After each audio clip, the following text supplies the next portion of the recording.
Bienvenidos, esto es Radio Sefarad y estas son las noticias comentadas por Jorge. ¿Qué tal? ¿Qué tal, Alejandro? Vamos con los titulares del día. Fallecen en accidente aéreo en Irán 2 ciudadanas turcas y también españolas en virtud de la nacionalidad para sefardíes. Trump habría asegurado a Netanyahu que está exigiendo cambios significativos a los europeos respecto al acuerdo con Irán. El gobierno israelí remite al Parlamento un proyecto de ley que regula el alistamiento militar de ultraortodoxos y frena su salida. Representantes del sionismo religioso propugnan matrimonio civil para regularizar las uniones de hecho en Israel. Estos son los titulares de hoy. Hablaremos después con Raquel en la agenda cultural. Comenzamos hablándoles de esas 2 de las 11 fallecidas en un accidente de un avión privado en Irán, que eran ciudadanas de doble nacionalidad, turca y española, habiendo obtenido recientemente la segunda de las nacionalidades, acreditando su origen sefardí de España, según la ley de 2015, que este último viernes el gobierno español prorrogó un año más. El avión se estrelló en la misma cordillera donde hace un mes cayó otro avión, cuyos 65 pasajeros murieron. Las personas que viajaban en la aeronave, todas ellas mujeres, incluida la tripulación, regresaban de una despedida de soltera. El avión había despegado de Emiratos Árabes Unidos y volaba a Estambul. La piloto llegó a pedir a torres de control iraníes un aterrizaje de emergencia por problemas técnicos. Bueno, seguramente en los próximos días tendremos más detalles, como la identidad exacta de estas 2 fallecidas, que también eran de nacionalidad española.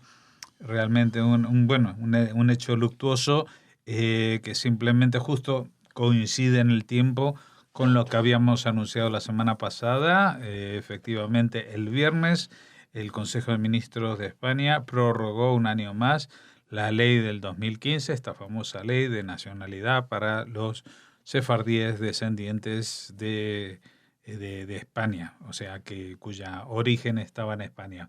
Con respecto a los que son de esta condición de nacionalidad turca, una aclaración: no necesariamente tienen que ser judíos, porque la ley no especifica que tengan que serlo, sino descendientes de aquellos judíos expulsados de España, con lo cual, pues a través o a lo largo de estos 500 años pueden haberse convertido tanto al Islam o al cristianismo, o incluso mantenerse ocultos practicando un cierto criptojudaísmo, como pasó en Turquía después de este falso mesías conocido como Shabtai Tzvi. El presidente de Estados Unidos, Donald Trump, le dijo al primer ministro israelí Benjamin Netanyahu durante su reciente reunión en la Casa Blanca que no mostrará ninguna flexibilidad en la renegociación del acuerdo nuclear iraní con las potencias europeas.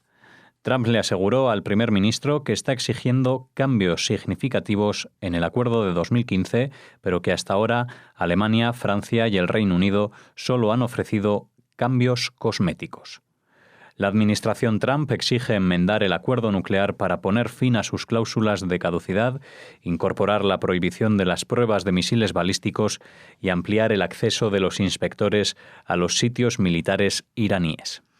Bueno, esta noticia, ya saben, es la consecuencia de lo que hablamos también la semana pasada, cuando Netanyahu estuvo en Washington para la conferencia AIPAC y se entrevistó con Donald Trump. También dimos en esos días el discurso o parte relevante del discurso del vicepresidente de Pence, afirmando más o menos lo mismo, que Estados Unidos iba a actuar para cambiar el acuerdo nuclear iraní, que era la última vez que consentía prolongarlo, y que la metodología o la estrategia que van a seguir evidentemente no va a ser tratar de convencer a Rusia y China, que son huesos duros de roer en esta negociación, y además seguramente más cercanos a la posición iraní, sino justamente a los países europeos que estaban también en el tratado, como fueron Alemania, Francia y Reino Unido. De momento, Trump le confesó a Netanyahu que eso no va por buen camino, Pero también coincide en el tiempo con que este mismo fin de semana se supo que, en otro orden de cosas, el líder de Corea del Norte hizo llegar una carta a Donald Trump donde lo invita de alguna manera a mantener una conversación sobre el tema de las armas nucleares, que estaría dispuesto, al parecer, a desnuclearizarse. No se sabe muy bien a cambio de qué, seguramente de cuestiones que tienen que ver con la economía del país, y seguramente también algún tipo de reconocimiento personal y de prestigio, con lo cual el tema nuclear quedaría un poquito más reducido, ¿no? La problemática nuclear internacional a la que se enfrenta, o a la que ha hecho frente, mejor dicho, Trump, tendría todas las cartas para jugarse a favor de una renegociación del pacto con Irán, porque recordemos que este pacto firmado en 2015 lo único que aplica es una moratoria, es decir, que durante una cantidad de tiempo pues Irán no puede desarrollar armas nucleares, pero no que al finalizar no pueda disponer de ellas. Es más, tampoco se establece un régimen de inspecciones lo suficientemente rigurosas como para saber que en estos años no van a seguir desarrollando las armas nucleares. Y lo más importante, porque el complemento ideal, entre comillas, de las armas nucleares son los misiles balísticos. O sea, de nada sirve tener un arma si no tienes cómo enviársela a tu enemigo, que en general no cae justo al lado tuyo. Y para eso, pues Irán ha estado desarrollando un plan cada vez más ambicioso de misiles balísticos. Y eso es lo que quiere también poner fin la administración Trump. ¿Lo logrará? ¿Logrará la retórica políticamente incorrecta, agresiva, insultante y humillante en casos con la que atacó al jefe de gobierno norcoreano, y que ahora parece tener respuesta? ¿Surgirá efecto también con los ayatolás? Pues no sabemos, pero esperamos por la paz de todo el mundo que así sea. Tras la amenaza de la semana pasada de los grupos ultraortodoxos en la coalición de gobierno en Israel, finalmente la crisis se ha resuelto con un nuevo proyecto de ley de reclutamiento para ultraortodoxos aprobado por el Comité Ministerial de Legislación y que será enviado a una votación preliminar de la Knesset el miércoles. Uno de los miembros del comité ministerial, la ministra de Absorción Sofa Lander, del partido Israel Beitenu, no se presentó a la votación, pero dejó una nota en la que declaraba su objeción al proyecto de ley. Aunque no se sabe cómo votará el partido en el Parlamento, si un ministro vota en contra de la coalición, es despedido inmediatamente. Según funcionarios del Ministerio de Justicia, el nuevo proyecto de ley no cumple con las normas y condiciones presentadas por la Corte Suprema de Justicia, que exige la igualdad de la responsabilidad ciudadana, es decir, que todo ciudadano, incluso los ultraortodoxos que históricamente lograron exceptuarse, deben servir en el ejército. El asesor jurídico del gobierno, Abihai Mandelblit, todavía tiene que dar su opinión final sobre el asunto. El proyecto de ley establece un número de 3.800 soldados ultraortodoxos que se unirán al ejército y al servicio nacional en cada ciclo de reclutamiento, un número que se irá incrementando gradualmente. Los analistas opinan que los políticos ultraortodoxos prefirieron aflojar su presión, dado que la parte del presupuesto correspondiente a la ayuda económica a sus yeshivot, las academias talmúdicas, promete ser la mayor recibida jamás. Bueno, hablábamos la semana pasada de que justo también cuando Netanyahu estaba en este congreso de AIPAC en Washington, recibía aclamaciones fuera, pues dentro de Israel le crecían los enanos a nivel policial en los casos de corrupción, y alguien aprovechaba, como se dice, que el Pisuerga pasa por Valladolid, para presionar al gobierno, pensando que de esa manera, si amenazaba a la coalición, iba a obtener pues réditos políticos. Los réditos políticos que pretendía el partido ultraortodoxo es que, a pesar de que después de muchas vueltas el Tribunal Supremo o la Corte Suprema de Justicia de Israel había dicho de que la ley de reclutamiento militar es igual para todo el mundo y que no pueden ser una excepción todos los ultraortodoxos. Entonces dijeron que bueno, que si no se cambiaba esa ley, pues ellos se iban a ir de la coalición. Volvió Netanyahu, hubo muchas especulaciones que apenas duraron 24 horas sobre que Netanyahu dijo, bueno, que si se disuelve la coalición se iba a convocar elecciones anticipadas, que le iba a servir eso para detener las investigaciones sobre corrupción en marcha y que en este momento el partido Likud está al alza, aunque su nombre personalmente esté bajo sospecha. Pues a pesar de todo eso, digo, y de forma muy rápida, esto se ha resuelto con también una expresión castellana, un truco del almendruco, porque el comité ministerial ha aprobado un proyecto de ley que sabe que es ilegal. O sea, que van a llevar esto al Parlamento, el Parlamento puede decir que sí o que no, pero esto que van a tratar de aprobar, pues no se ajusta a las condiciones que estableció la Corte Suprema de Justicia y que dijo que todos los ciudadanos tienen que cumplir con esto.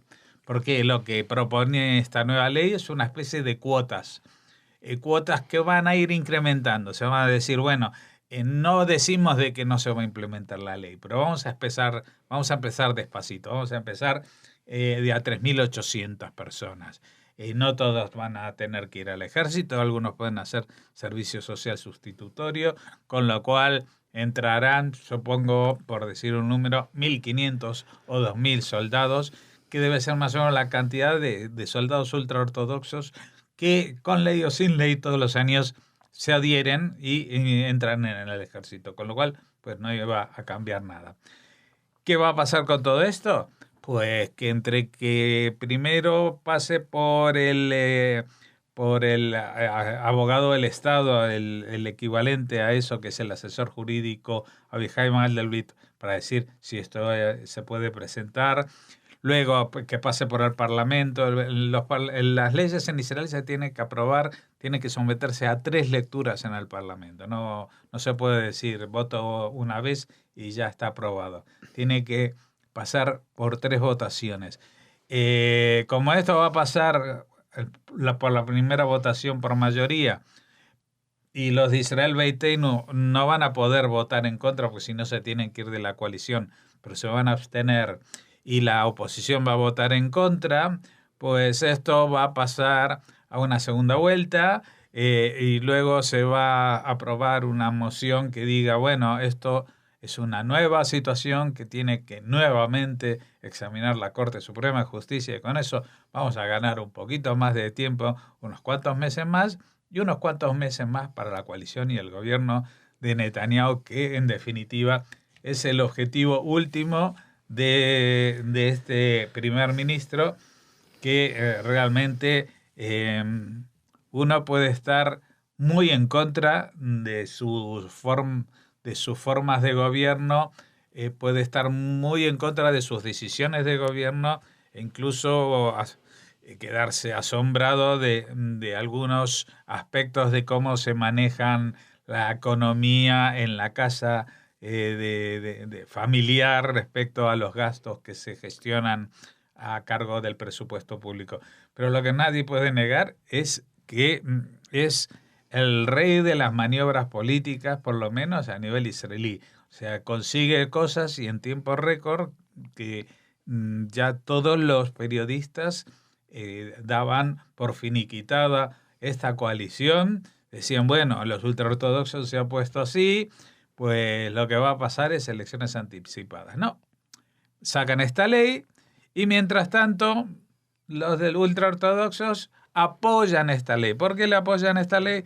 Porque a lo que a ellos les interesa es seguir creciendo. ¿Y cómo siguen creciendo? Con más presupuesto. ¿Más presupuesto para qué? Para hacer más academias talmúdicas a los cuales van la gente que no tiene dinero, los alumnos que fracasan en los proyectos escolares normales, van a ser a estas escuelas talmúdicas y ingresan dentro de esa grey ampliada de ultraortodoxos que a su vez generan más presión política para que los ultraortodoxos sigan sacando más dinero del Estado y sirviendo menos a los intereses del Estado, por lo menos a nivel militar. En un movimiento que ha tomado por sorpresa a muchos rabinos y sionistas religiosos, se están uniendo en una convocatoria para institucionalizar el matrimonio civil en el país en un intento por resolver el problema de las uniones de hecho que suponen un 20%. Según algunos líderes religiosos progresistas, una democracia no puede permitirse una situación en la que cientos de miles de sus ciudadanos simplemente no tienen la posibilidad de casarse y que se tendría que construir un sistema civil similar al de otros lugares, con una opción de matrimonio civil y divorcio. La problemática desde el punto de vista de la religión judía no solo afecta al matrimonio en sí, sino también a los divorcios. Sí, esto es algo bastante difícil de explicar. Pero vamos a decirlo así, los partidos religiosos en Israel, o sea, los sectores religiosos en Israel desde su fundación como Estado, pues se han agrupado en partidos políticos y han buscado han reivindicado, a pesar de de ser una minoría que no superan nunca el 15% de la población judía de Israel, pues han participado en prácticamente todos los gobiernos que hubo en Israel, porque siempre hubo gobiernos de coalición en Israel, y siempre los partidos judíos ortodoxos o más religiosos, pues pedían como mínimo un ministerio. Uno puede decir, bueno, ¿cuál es el Ministerio de Religiones?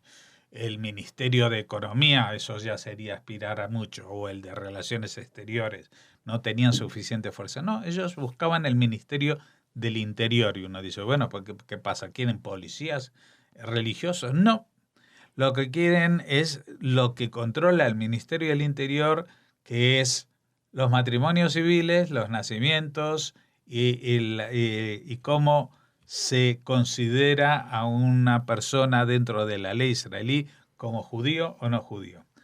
Eso lo han hecho desde la fundación del Estado y de esa manera han controlado que todos los matrimonios en Israel sean religiosos.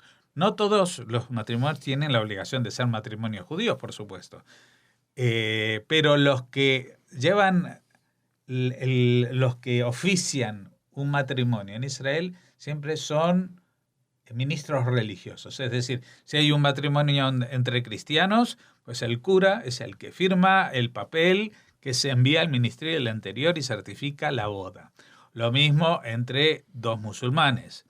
Lo mismo entre dos judíos, pues el rabino. El problema es cuando, evidentemente, a veces hay matrimonios que cruzan religiones, o cuando pues la gente no le interesa, a pesar de ser los dos judíos, por ejemplo, celebrarlo según el rito judío, porque también eso implicaría que el divorcio tiene que hacerse según los rituales judíos, que son complicados y sometidos a un tipo de ritual, digamos, de otra época. El que quiera, pues que mire estas películas como Divorcio, Get,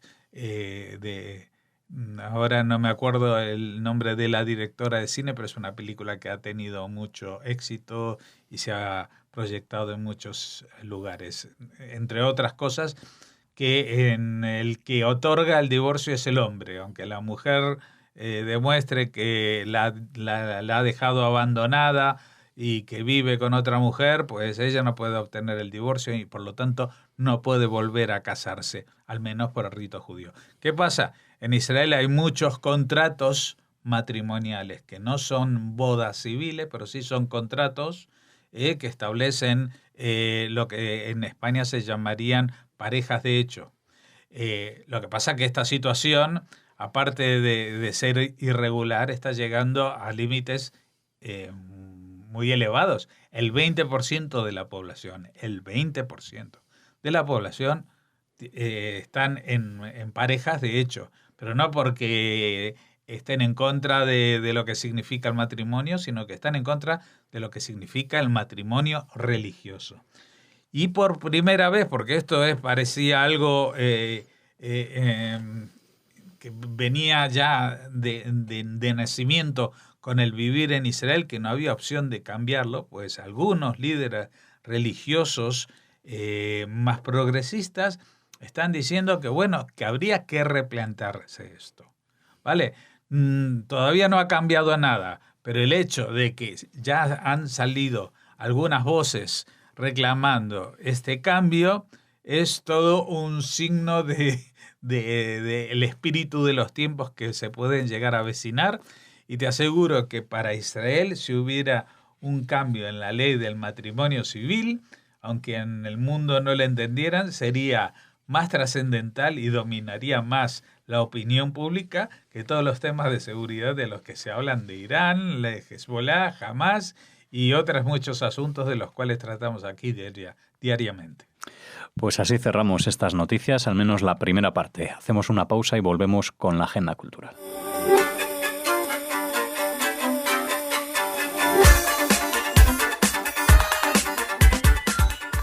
Entramos en la segunda parte de las noticias, en la agenda cultural, y saludamos a Raquel. ¿Qué tal? Hola Alex, hola a todos, muy bien.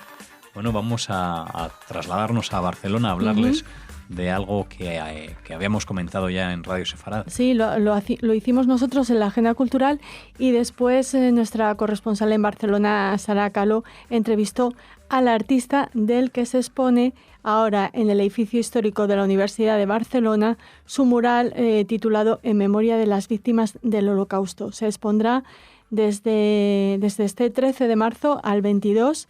Ya saben que se trata de un graffiti de grandes dimensiones firmado por Rock Black Bloc en homenaje a las víctimas de la Shoah y dedicado a los deportados a los campos de concentración nazis. El mural fue pintado en directo en la Plaza del Rey por el artista y 12 alumnos de bachillerato artístico del Instituto Moisés Broggi entre el 23 y el 25 de enero. Y se inauguró en el Museo de Historia de Barcelona el 27 de enero con motivo del Día Internacional de las Víctimas del Holocausto. El mural está inspirado en la obra gráfica Maus de Art Spiegelman y fue concebido como una obra itinerante con la preocupación de transmitir la memoria del genocidio nazi a las nuevas generaciones, y recuerda también a los republicanos españoles deportados durante el franquismo a los campos de concentración. En esta inauguración en la Universidad de Barcelona participará el propio autor, Rock Black Bloc, junto con diferentes personalidades y autoridades universitarias y la profesora del Instituto Moisés Broggi, Fanny Figueres. Muy bien, pues con ese graffiti, ese mural realizado por estos jóvenes y también el propio autor. Sí, hemos recuperado el enlace a la entrevista que Sara Caló realizó al artista, por si quieren saber un poco más, ¿no? Cómo se forjó la idea y demás. Muy bien. Continuamos con la agenda. Pues sí, seguimos en esta agenda con una noticia que podría haber sido más apropiada quizá en Purim, pero siempre está de actualidad todo lo que rodea a la reina Esther, porque nos sigue interesando su figura. ¿No? Eso, no hace mucho. Bueno, este 13 de marzo se estrena en Centro Sefarad de Israel el monólogo Esther, el abismo de la duda. La adaptación teatral ha requerido el desarrollo de un proceso creativo con el objetivo de adaptar el material novelado al espacio teatral en el que va a ser representado como monólogo. Las responsables de esta adaptación pues han recurrido a textos como, por supuesto, el libro de Esther del Antiguo Testamento, la tragedia Esther de Jean Racine de 1689, la novela de Esther Ben-Dahán, El secreto de la reina persa, la reina que enamoró a un rey, y El paseante o Esther recontada de José Jiménez Lozano. A través de estos textos, pues han conformado este monólogo teatral que interpreta Elena Ribeiro bajo la dirección de Encarnación Fernández. Se podrá ver, como les decimos, este 13 de marzo a las 7 de la tarde en el Palacio de Cañete. Pues martes y 13 para esta actuación que tendrán posibilidad de ver si es que quieren y pueden acercarse, Sí. lo anunciamos hoy para que puedan ir. Es muy interesante porque en este monólogo, localizado en el Palacio del Rey Asuero, en el siglo V antes de la Era Común, la reina Esther se debate entre tener que elegir entre el amor que siente por el rey, una felicidad personal largamente buscada, y la necesidad de cumplir con su destino, el de salvar a su pueblo de la extinción, intercediendo ante el monarca aun a riesgo de perder su propia vida. Pues en este monólogo tendrán posibilidad de ver el desenlace. ¿Por qué optó? Ya lo sabemos. Bueno, pero con bueno, un tono es interesante, de humor. claro. Es interesante Bueno, quizá no seguir. todos los oyentes sepan, Bueno, por sepan el supuesto. desenlace. Bueno, continuamos, ¿no? Sí, después de pasear por el pensamiento y las decisiones de la reina Esther, nos situamos en la actualidad para hablarles de los conciertos del pianista judío Darío Meta. Este marzo de 2018, Meta se presenta el 16 de marzo en Guadalajara, en la Sala Ibercaja, interpretando un recital de piano titulado España-Europa, con obras de Albéniz, Montpou, Ravel, Falla, Bach y Chopin. El sábado 17 de marzo a las 20 horas estará en el Auditorio Centro en el Palacio de Cibeles.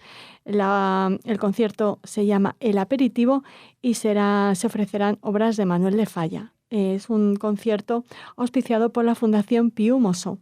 Y el domingo 18 de marzo a las 12 de la mañana en la Biblioteca Eugenio Trías, en la Casa de Fieras del Retiro, aquí en Madrid, el recital volverá a ser España-Europa y se volverán a oír las obras de Albéniz, Montpou, Ravel, de Falla, Bach y Chopin.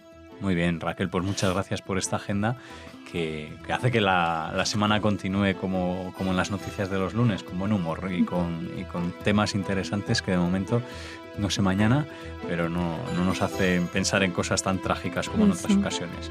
Así que nada, si cerramos, mañana volvemos. Hasta mañana.